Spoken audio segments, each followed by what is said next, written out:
First off, Drew, we're gonna miss you, man. Appreciate the support and the coverage over the years, man. And we wish you best in your next journey, your next endeavors that you do. So appreciate you, Drew. But talking about our football program, where we're at. When we started off in the first press conference, we talked about just kind of the competition and the depth and where we're at, and it's pretty fun to watch now. I'm saying, I think both sides, of the ball are having their moments, and I'm saying these competitions are increasing. I think the competitions within the group are very fun to watch, but it's also the competition between each other is fun to watch as well. And this is I think we've built a lot on our culture, and these kids know how to work, and they know how to how to prepare and do the right things, and now it's how we got to translate it to the field. And I think these guys are taking it serious, and there's a lot of pride. There's a lot of back and forth between the offense and defense, so there's a lot of guys that respond, that take it personal, that it means something to, and as a coach, that's something that I'm proud of this group. But we still got a long ways to go. I guess really from this past Saturday, it's a month away till kickoff, so we still got a lot more of these situations we're going to put them in, these competitive periods that we have for them. And as time goes, injuries will come and go, as any camp. So we just are also working on contingency plans as well, just in case you start losing bodies and where you go with that. And it's good for us too, because we'll pull out some veteran players at times and see how these other guys can react. But right now where we're at, I'm pleased with the progression. Still a long ways to go. If we keep trending in this direction, I'm gonna be pleased with just the fall camp side of things. So, questions. We're talking to Zach Spav today, and so we're talking about some defense. How much has the defense changed from last year to this year? Is it a dramatic change? I know you're talking about big installs last week. Same deal for defense? I think it's a dramatic change defensively. I think these practices are very competitive, and I think the defense has been getting after the offense more consistently than anything. And I think we've done a good job with personnel, and it's allowed us to kind of mix and match up a lot of our schemes. We can move in and out of a lot of different fronts now and do a lot of different things in the back end. But we're also tinkering with some things. This is the time early to kind of put anything out there that you kind of learned over the summer and when you went through all your clinics and met with a bunch of other coaches. But I think the defense, I'm really pleased with them. Zach will probably have another opinion of that. But what I see is that they're tough. They fight, and they make it very difficult on this offense right now. So pleased with where they're at, because it's the most competitive defense I've seen in a while. And I know he's going to have a different opinion. Because the offense had a little bit better day today, which is glad to see the offense respond after literally getting destroyed the past 3 days by him. But I think I think the defense is in a good spot, because they've got an expectation that they've got to play better on that side, and I think they're going to do it. Yeah, Coach, a couple players mentioned last week how smooth of a first practice you guys had. Do you feel like it stayed as smooth even with the amount of stuff that you guys are throwing at the players? No, and I'm saying there's always the learning curve, and then the body fatigue. That's the whole mental side of things that. You got to give credit to football. It's one of the hardest off seasons that you'll ever have. And you can prepare and run and lift and do everything you possibly imagine, but you're still never going to be in playing shape when you go out there. And when you have to throw a big install at them and think when you're tired, that kind of separates a lot of the guys, on our team. And that's what we're training them to do. So I think once they get back into playing shape, it's going to keep running smooth. But they have their mental breakdowns at times. But we're not slowing down the install. I've spent a lot of time over the summer, a lot of installations that I was going to do throughout the course of fall camp, to challenge them and get more variety. And they've done a good job of responding at it. But they're still it's a quick turnaround, because they practice, they get off the field right now around 11ish. And then we bring them right back in the afternoon at 3. We go to 6, 7 o'clock at night, and then we turn around and do it again. And it's you got to take some extra effort, get in your playbook a little bit, and learn a little bit more. And I think practices are still running smooth, but I think you're seeing the guys that it's too much for, and the guys that are responding in the right way. One of the other things you talked about throughout the depth of this team is specifically how important that's been on the line of scrimmage. How have you noticed like the benefits of having that depth this year in this fall camp? Yeah, and I'm telling you, like we've had some kind of little minor injuries, and we hold guys out and that's my call as well, and that puts some strain on some of these young guys, but it also proves the point that there's an expectation that when you're in, that you got to perform at a high level, and that's where some of the frustrations gets in in these practices, because we rep a lot of plays, so we're going to rep a lot of different people, and they've got to rise to the occasion, and it gets frustrating on them, but there's an accountability of it, and we'll see how they respond, and I think it's been very good for us right now, because I don't think Coach Ham likes it when I pull some guys out because it doesn't run as smooth, but we've got to look at who our best, our next best center in the game is, who our third center is in the game, and who are our best 5 that we put out there,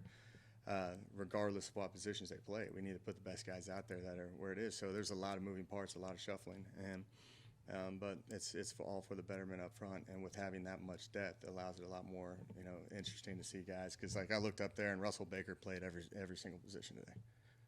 He's played tackle when he first got here. He was playing more guard last year, and he's playing center now. He played all 5 today.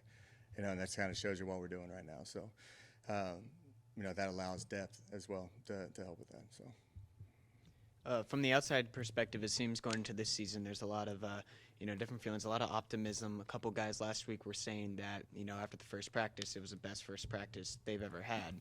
A weekend, kind of, how is everyone feeling out there on the field?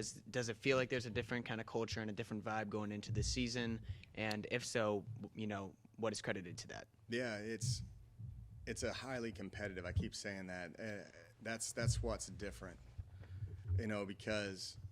In the past, sometimes the offense would get after the defense and would be kind of feeling themselves for a couple of days. Well, no, you have to read, you have to ignore the past and focus on the present, because the defense is going to be charged up when they come out there as well. So it's all about, can you make it a habit of consistently doing right things, and that's kind of like where we're at right now, of just kind of how difficult it is to, with all the moving parts and everything, but at the end of the day, you just got to understand there's an expectation of what we're trying to do.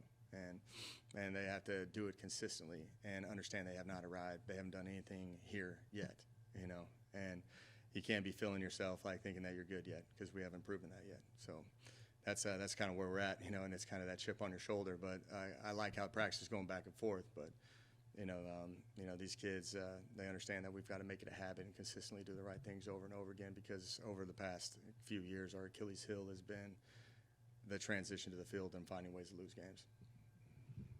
About a week now to fall camp.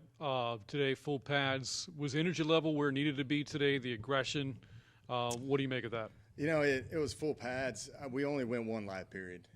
Thursday we're going to do a full-blown scrimmage, because we got, referees coming in and everything of that nature. So it was really the same practice, and then we put it down and competed at the end. So, it was kind of really not a full padded practice. It was a grind for them, and then we got to the last period and got to play. But we had a lot of guys kind of get some minor injuries, and we had to pull here and there. So sometimes some injuries kind of affect the demeanor of the entire team, and that's what we're working on now. It's about hey, the next man's up. No one's going to feel sorry for you. You got to keep moving forward with the offense and find a way to move the ball, or defensively find ways to provide stops, regardless if your depth is diminishing throughout the course of practice. So, but I thought the energy was good.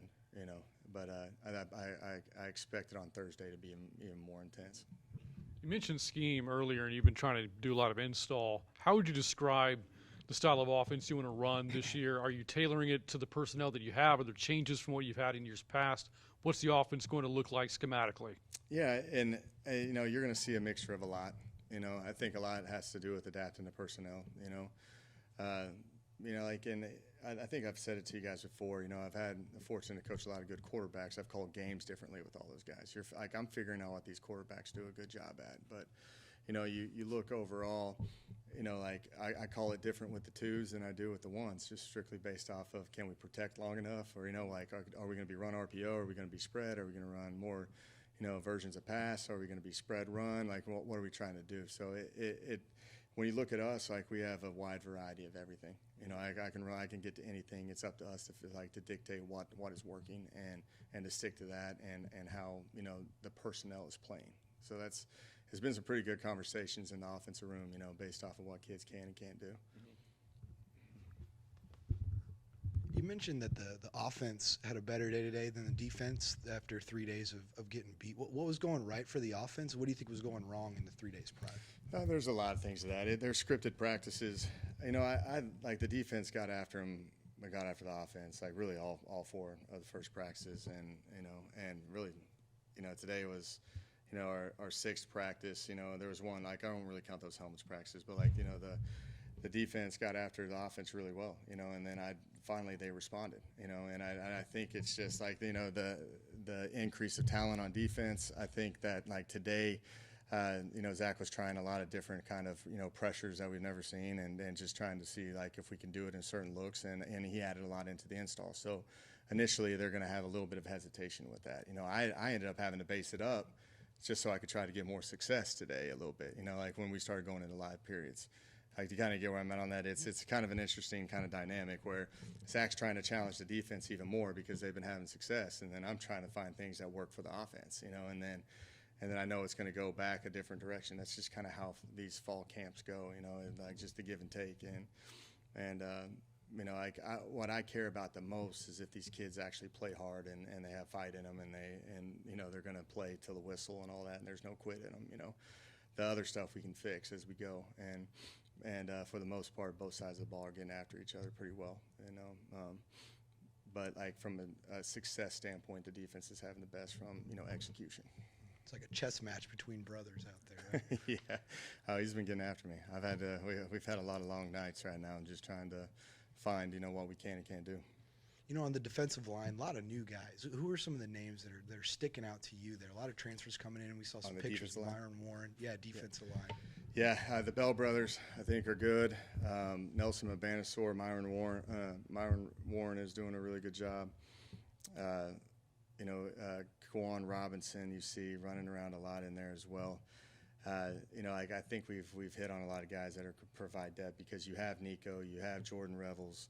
There's a very good little group of guys in there that can compete at a high level. But with Nelson Mabanasaur, you can move him out to end. You got Kawan Robinson that is a big body up front. You got Levi Bell that has got a high motor and can be active, and you can put him in a lot of different positions. And you got Ben Bell, who's a rush linebacker that provides a pass rush. So you got Ben Bell and Isaiah Nixon and Nelson Mabanasaur and Jordan Revels as rushes that they can get a pass rush. It provides a lot more variety for the defense to do different things in certain situations. I'm sorry. And Mabanasaur is that outside linebacker, huh? He's a D-line. D-line. Oh, Yeah, okay, D-line. okay. I thought you were saying that rush position. Yeah, well, that rush is, it's on the line. Yeah, it's on the line. It's like a hybrid. Okay. You got to be able to do both. Good chance we see a new starting lineup of players on the D-line we haven't seen, you think?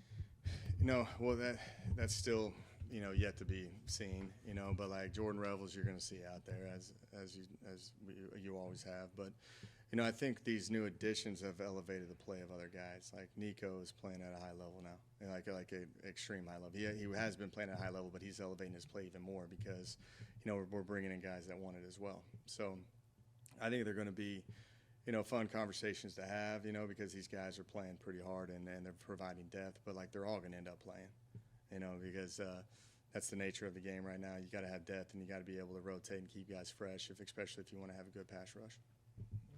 Coach, I was talking to D-Mark last week, and he was telling me how y'all essentially flew him in the same day that you contacted and reached out to him. And I remembered that was something that y'all were wanting to do with kind of the increase to the recruiting budget. And so I'm curious how much those extra resources that y'all got actually helped with this recruiting class that y'all brought in. Yeah, no, it's been relatively the same. It has, when it gets to just flying guys in, time up, we have enough points for travel and all that it's all the same. Like it is, and like I think that you know, where we can increase is, you know, just what the activities that occur when they're here. You know, I've been at the highest of the high of, you know, with teams with money that's out of this world, and you know the official visits get, you know, absolutely crazy, you know, and you know, and like, you know, you talk to your buddies and like what, you know, University of Texas is doing on their official visits is fascinating, you know, but you know, that's not who we are here. You know, and we need guys that are coming here to play football, and you know, like, and until we start, you know, like once we start getting nicer facilities and stuff, which are in the plan, like that's going to change a little bit, you know. But you know, for the just kind of right off the cuff, we're finding the guys that just want to come in and just play ball. They're looking for a spot, you know, and are wanting to play. So the glitz and the glamour doesn't really kind of affect these guys, you know. Like they just want to play, you know. Like Nelson Babanstory, like he didn't even care about the place; he just wanted to play. You know, but like he loves it here, you know, for sure. But you know, you want guys that come here to want to play football, you know, and that's kind of what we've been looking for. Like we have that, you know, our director of player personnel, Connor Anderson, does a good job with this too, and we talk about like, do these guys actually like football or not? That's the number one thing that we talk about. Are they guys that are going to be on their Twitter and Instagram talking about their recruitment or all that? Are these guys just like more concerned about, hey, what do you see us at? Where are we at? You know, like what schemes are you running? Like where you see me fitting your role? Like all that. Like those are the type questions we're looking for. You know, like the guys that truly want to come in and try to, you know, succeed in playing football.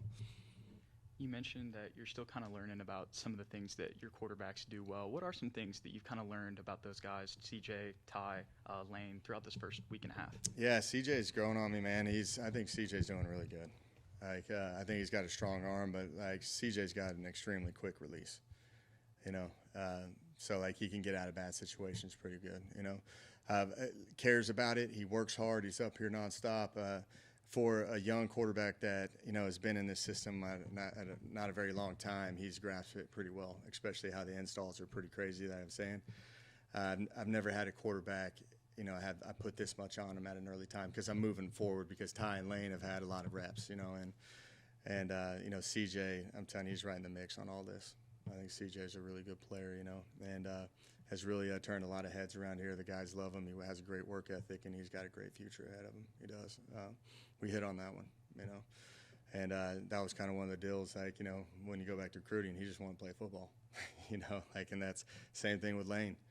Lane, like, you know, Lane just wanted to play, like, you know, football. He's been through this whole thing. He's played football for, 3-4 years now. He's been at 4 years in college. So he's, you know, he just wants to win. He wants to be a part of something and work and go. And you look at Lane, you know, Lane's, you know, his work ethic is out of this world. I've never seen, like, I've coached some guys with great work ethic, but I've never seen anything like this before, you know. And, you know, I lean on him. Like he's like a coordinator out there, and that's what you're looking for. And Ty he's doing the same thing as well. You know, Ty is played in a lot of different schemes, you know, and he can handle anything. You know, Ty's more athletic probably than all of them. You know, that's so it's like a dynamic deal. So, you know, it's kind of like how I've said, every time you get a new quarterback in, you know, you're going to figure it out. But you know, I'm trying to keep the same schemes and rep them all. You know, until we kind of have those conversations until what they really truly like to do. You mentioned referees coming in on Thursday for the first scrimmage, full pads. What do you kind of expect to see from your team on that first day of full scrimmage, and just what are you expecting to see from them? Yeah, I want to see, like, this is where, you know, you tackle for, like, we tackled for the first time right now, but like it was a red zone emphasis still. So like, you know, your collisions are pretty quick. But now when you're in the open field, let's see if anybody's got some home run capability, explosive play capability. Let's see what guys can tackle in space. You know, that's the hardest part to see, because like you can run, you know, controlled practices all the time, you know, and be like, hey, we're in the right spots. Well, but did you make the play or not? You know, or hey, did you make the guy miss? Or like, you know, do you have that ability? So that's what we got to find out. You know, I think we haven't been very explosive on the offensive side of the ball. You know, we've had some explosive run with, you know, Calvin and Jeter over the years, but, you know, and some passes there, but not consistently where we want it. And I want to see if, you know, how this is going to be, if anybody can make a play out there. But, you know, from a defense perspective, it's about, can you tackle? You know, like, and that's where, like, you know, Zach's been getting, like, the defense has been getting after the offense pretty well. But, like, you know, you talk to Zach and he's like, I don't know if we can tackle yet. You know, we got to figure this out. You know, and then because I'll be like, man, this kid's doing really well, and he'll be like, well, we'll see when we get to that point to tackle, you know, and that's those are the conversations we have, man. And I just want to see some guys go out there and make plays and fight and compete and do the right things. Quit making busted plays. Don't like lose the routine. Make the routine plays. Do all that. So. And then going back to one of the quarterbacks, talking to Lane last week, I asked him, what was a big reason moving from Arkansas State to here? And his answer was Jake Spavital. So what does that mean to you to have that kind of connection with your players, to be able to want them to, want to play for you and have the same goal underneath you? Yeah, that's going down to quarterback play.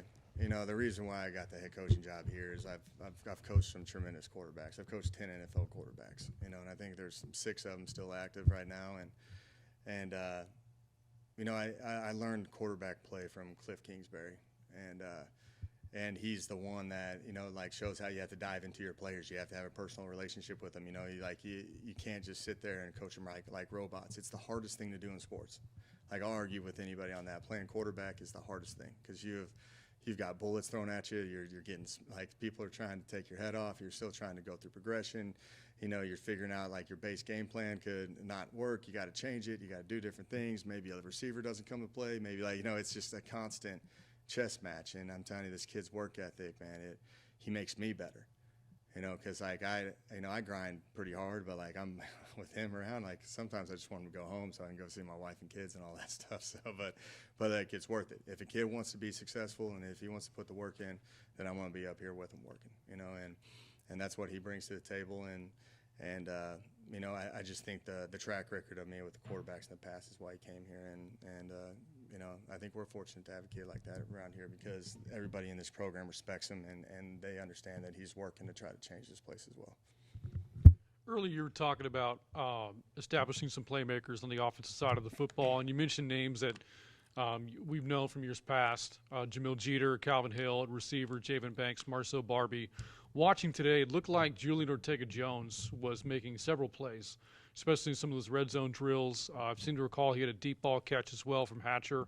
And Dennis Robinson, you can't miss him, in these goal line situations. He's just so big. Could you see those two developing to maybe into playmakers for this offense? Yeah, I think they're having a good fall camp. They've had a great summer too. I've looked out my window almost every day, in the summertime, and they're out there running routes and building continuity. I think we've got a lot of depth and a lot of different types of bodies, and skill sets in that position room. But I think Jules and D-Rob are playing at a high level where they can do anything that we ask them to do. And I think you guys will be pleased to watch them play this year because they want it. And they're out there making plays. There's a confidence in them, that I hope rubs off on some of the other guys. It's kind of a little off topic, but just came out. SMU is starting an NIL deal where they're going to pay basketball players and football players $36K a year outside of their scholarship. You've talked a lot about the new world that is NIL and everything. Is that a level that Texas State needs to get to? Obviously not there yet, but is that the future for the Bobcats competing like that? You either adapt or you die. And I don't know if it will get to that extent in the future. I bet you it'll be more governed and everything at that extent, but that's a lot of money. They're not the only school doing it. Texas Tech's doing it, Oklahoma's doing it, and that's a good deal for them, and I get what they're doing, and the rules have allowed them to do that, and with us, we're going to have to find creative ways. It may not be that, but find creative ways, to keep players here and support them through this, and that's why, when you get into the recruiting process of things, you got to truly understand, are these kids coming here for the money or whatever, or are they coming here to play football, so there's a lot of give and take with all this, but it's an ever-changing world of college football, and you either got to adapt to it or your university's not going to, succeed the way it should compared to the others that are doing it. So he's just, I think with Don and what he's doing and just the conversations that we've had, we're going to have to keep thinking outside the box and find ways to keep these kids wanting to stay here at Texas State, and I truly believe we'll do that.